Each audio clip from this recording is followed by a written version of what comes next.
대교를 지나가고 있습니다. 사랑하는 자들아, 우리가 서로 사랑하라.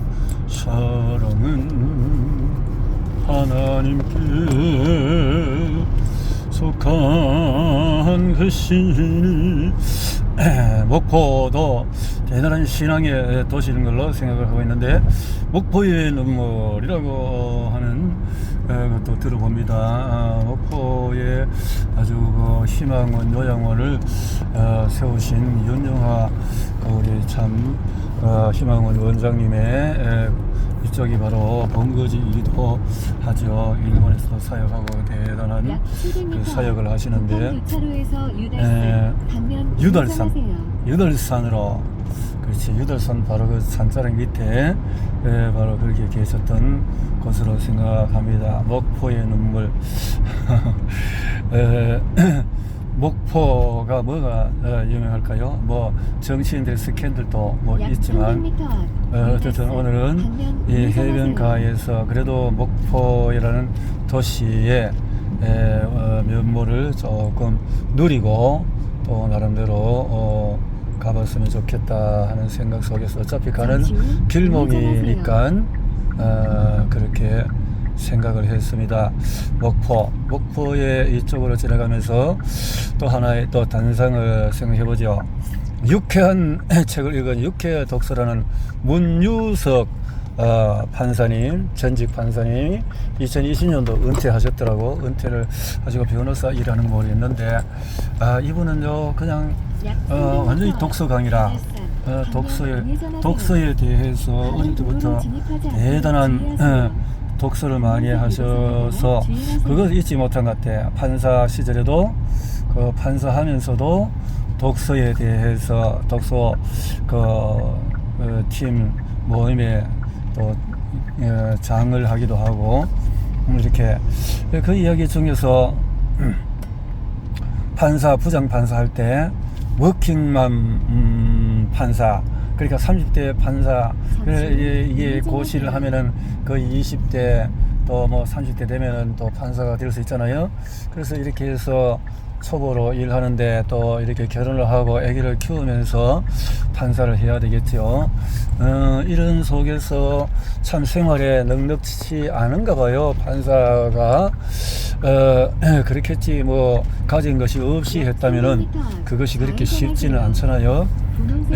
그래서 그런 부분에서 영화를 1년에 한 번 보기가 힘들었다. 바쁘니까 너무너무 그 일이 많다네요. 그렇게 많은 일 속에서 치이다 보니까 판사라는 상은 사회적으로 볼 땐 대단한 참 직업인데도 불구하고, 그런데 문유석 이분이 그만두었을까 생각해 볼 때, 이제는 앞으로의 전망이 시절이 참 힘들다라는 그런 그 생각을 보게 되어집니다. 이제 말하는 중에 목포 해상 케이블카에 도착했네요. 목포 해상 케이블카 차를 어디에 주차를 하고, 어디 쪽으로, 저쪽 뒤쪽으로 할까? 한번 이 목포에 유달산은 전에 가봤고, 이제 이 목포에 이렇게 누리면서, 아마 그 문유석 그분도 아마 어디 이쪽 계통의 어떤 출신인 것 같더라고요. 김형석 교수가 그 처에 뭐 삼촌이라든가 이런 관계도 있고, 김형석 교수를 아주 칭송을 하고, 그분 고령인데도 건강을 누리니까 그분은 참 경제나 학식이나 이런 부분에서 대단한 뛰어난 부분이고, 또 경제도 많은 사람들이 그 후원을 많이 했던가 봐요. 그런데 그런 것들 또 다 나누어 버리고, 그러니까 참 대단한 생각이, 아주 기독교적인 생각일까요? 어떤 나눔의 문화, 욕심이 없는, 그러니까 그 장수를 하는 기본 마인드가 되어 있다는 거지. 기본 마인드 생각들이 장수의 생각이 꽉 차 있다는 거죠.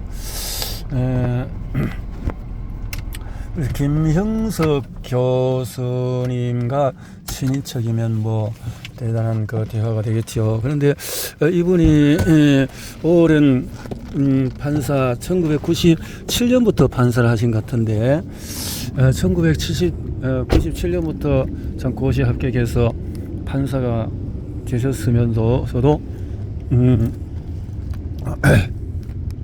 뭐 나름대로의 생각이 많았겠죠.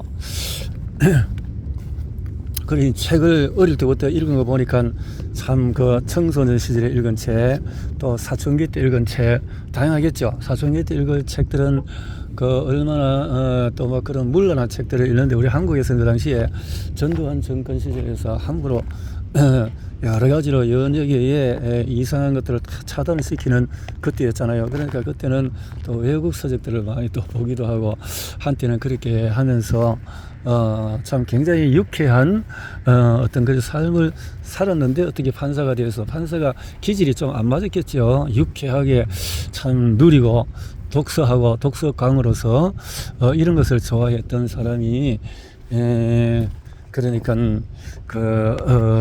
이런 판사를 한다는 것이, 그래서 독서에 대해서 계속 엄청 그 책을 읽은 것을 보니까 뭐 거의 세상에 나와서 내놓으라 하는 그 책들은 거의 읽을 정도로 그렇게 많은 책을 읽으신 그런 판사님인데, 판사가 참 안 맞겠다 싶을 정도로 그런 문유석 판사의 내용 중에서 그 마지막 부분인가요? 가서 어떤 내용이 나오나 하면, 판사, 법관들이 마지막에 모든 참 결정권에 보루인데, 그 모든 결정이 완벽하지 못하고 나중에는 그것이 실수였다 해도 뭐 어떻게 하겠느냐는 거지. 말하자면 그런 경우가 많다는 거예요. 또 그리고 검사분들이나 또 경찰관들이 이렇게 뭔가 수사를 하다가 정말 정확하게 밝힐 만한 심증은 가지만, 그러나 여러 가지로 관계상 또 그 일들에 어떤 관계된 여러 가지 일들에 대해서 사건이 얽혀 있으면은 대충 넘어가지 않고, 어떤 면에서는 범죄가 아닌데도 그냥 범죄자로 그냥 허용을 해버리는 이런 경우가 제법 있는가 봐요. 그러니까 그런 데 대해서 어떤 참 정의로운 판사로서 봤을 때는 굉장히 불합리한 그런 것들이 보였겠죠. 미국에서 그 법정에서의 그 일들이라 하는 것이 그런 것들이 많았나 봐요. 그래서 법이라는 게 그렇겠구나. 우리가 경제와 너무 연결시키는 어떤 법학자가 되어지면은, 우리 한국에도 보면은 그 법과 관계된 사람들이 얼마나 많은 것을 그 위치를 누리면서 그 위치에서 엄청난 비리가 있었던 것을 보게 되는데, 또 한편으로 그렇지 못한 사람들은 전에 한번 강남에서 어떤 변호사인가 하는 분이 주차장에다 그냥 불을 찔러버리는, 화가 난다는 거지. 왜 너희들은 나같이 공부도 안 했으면서도 어떻게 이렇게 많이 누리냐 그런 말인데, 사실은 얼마나 그 판사가 되기 위해서, 변호사 되기 위해서 공부를 많이 했겠어요. 그런데 그런 것들도 이제는 시대의 흐름 속에서, AI 시대라든가 모든 시대 속에서 이제 뒷전으로 가게 되는 이런 상황이 되어지기 때문에 이제는 그들에 대한 대처할 수 있는 것이 법관이라는 일이나 또 세무 일이나 이런 것들이 AI들이 다 해버리기 때문에 앞으로의 전망들이 굉장히 떨어진다 하는 그 입장에서 미리 보았겠죠. 그리고 자기가 책을 읽는 사람으로서 더 큰 비전과 꿈을, 많은 독서를 그 책이란 거, 우리 한국에 나온 거 고전 역사부터 해서 외국의 어떤 문학 소설 거의 다 읽으셨더라고. 그렇게 하면서도 참 그렇게 법학자로서 또 판사로서 참 뛰어난 탁월한 천재이다 하는 생각이 들어지는데, 그분이 마지막에 그렇게 대한 유쾌하게 살자, 유쾌하게 책을 읽자. 그래서 뭔가가 인생에 좀 누림을 갖자 하는 그런 의미로 한 것 같은데, 그래서 책을 쓰더라도 그 책에 이렇게 하면은 저자들이 어떻게 봐줄 것이다. 또 그렇게 해서 내 책이 인기가 오를 것이다. 그래서 또 어떤 뭐 챗 GPT라든가 구글이라든가 이런 거 잘 문구를 좋은 것을 사용해서 사용하기도 하고 이런 욕망이 있겠지만은 그런 것들은 다 죽은 시체 글이다. 죽은 글이다. 진짜 살아있는 글들은 그렇게 도용, 인용 이런 것들이 남발하지 않고 정말 내 마음이 우러나오는 그런, 그러니까 이렇게 책을 많이 읽으면 뭐 챗 GPT 이런 거 필요 없지 않을까요? 그러니까 마음껏 우러나오는 있는 그대로 그 심정을 나타낼 수 있는 그런 판사. 그래서 이런 책도 한번 읽으면서 전체적으로 봤을 때 이분의 생각, 판사의 생각, 판사의 삶은 어떠할까? 판사들의 삶이 참 넉넉하지는 않겠네. 여러 가지 일들에 얼마나 시달리고, 또 이 문주석 판사님은 보니까 또 많은 그 어린 뭐 범죄 사건, 형사 사건에서 그 많은 어려움을 어린 아이들이 그 뭐 어떤 희생을 당하거나 이런 많은 것들을 보면서 전 인생에 대해서 다시 한번 생각해 볼 수 있는 인생의 기중성 이런 것들이 참 생각이 되었겠죠. 그리고 범죄자들은 어차피 또 석방이 되는 기간이 되면은 또 주민들 속에 들어간다는 거야. 그런데 주민들 속에 들어가기 전에 그 사람들의 범죄에 대해서 범죄만 계속 지적할 것이 아니라 그 사람들이 교화되어서 나올 수 있는, 그러니까 셰익스피어가 교화할 수 있을까?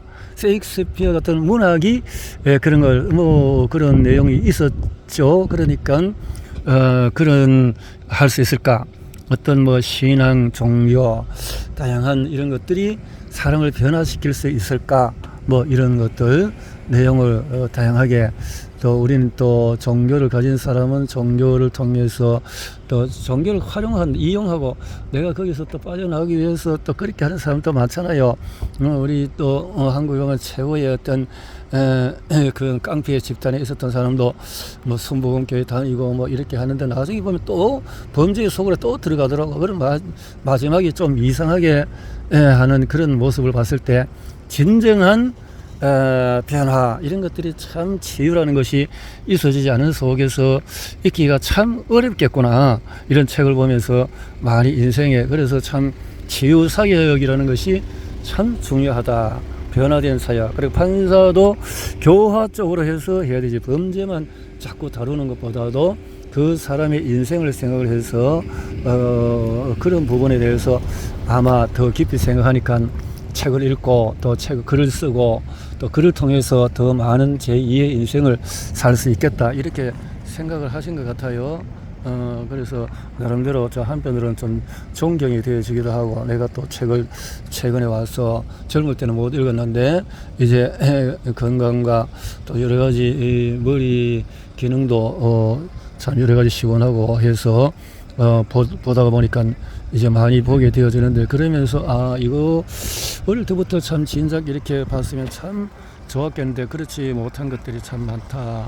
저기에 케이블카들이 왔다 갔다 하네요. 여기가 목포의 해상인데 내가 오늘은 저기까지 올라가고 하지는 못하고 입구까지 어떤 환경인지 그 보는 쪽으로 해서 끝내도록 해야 할 것 같아요.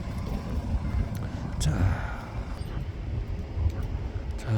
케이블카가 오르내리는 이제 입구에서 보니까 여기 올라오다 보니까 어차피 내가 이 케이블카 탈 건 아니지만 케이블카 타는 사람은 3시간 무료고 그래서 주차권 뭐 이런 것도 케이블카에 타야 되겠네요. 안 탄 사람은 무조건 또 2,000원씩 또 나름대로 또 비용이 들어가네요. 관광객을 위해서 만들어 놓고 또 여기 설치해서 이런 장소니까 또 그렇게 해야 되겠죠. 내가 단체로 오거나 또 이런 있을 때는 전에 속초 쪽으로 가서 이렇게 타 보니까 올라가서 좀 높은 그 지역에서 경관을 다 보니까 참 좋다 하는 생각이 들었는데, 오늘은 여기서 높은 데까지는 다 가지는 못하고 케이블카가 올라가는 저 언덕 위치만 보고 뭐 2,000원은 빨리 또 헌납을 하고 또 목적지를 향해서 가야 될 것 같은데 거기까지 왔으니까 문유석 육회 독서에 나름대로 이제 단상을 하면서 어디에서 했느냐, 목포 해상 케이블카 입구에서 단상을 했다.